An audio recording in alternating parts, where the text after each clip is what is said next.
John Marvin Yel Servo Cruz Nieto, born February 22, 1977, is a Filipino actor and politician who has served as the 28th Vice Mayor of Manila since 2022. Servo entered show business in 2001. His stage name Yel Servo was chosen by director Mario J. de los Reyes in homage to Russian actor Yul Brynner, and Servo being the name of the head waiter.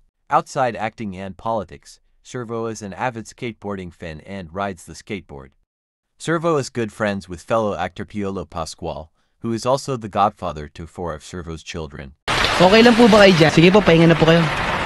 Good night po. Good night. Noah? Bakit po? Maraming salamat sa lahat. Ay magiging tapat ako sa iyo, sa aking sarili. Papang. Pwede ako sumabay. Lately kasi parang may panahon ko dyan sa Elsa din yan kaysa sa akin eh. Uy. Ano ba? Ano ng papa niyo ang lahat ng kakailanganan niyo sa paraan? Maging carnival queen kayo. Kung sa bagay, tama lang daw ang turing niya sa akin. Tigil putukan, amnestiya para sa lahat ng revolusyonaryo. Sabihin mo, ayoko. Ako ka mo ang pagalit. Kaya huy nagpahula, baka mayroon naman pong...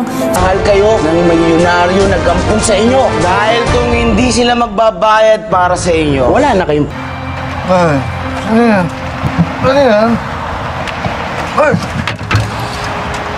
Ang talong ko yan ah! Ang talong ko yan! Akin na yan! Oh!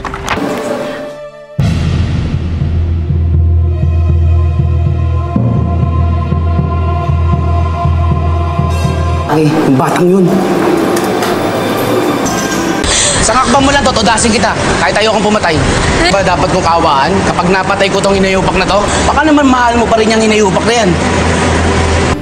Hindi ko naman nakakalimut. Kahit may iba na akong pamilya, sana maunawaan mo.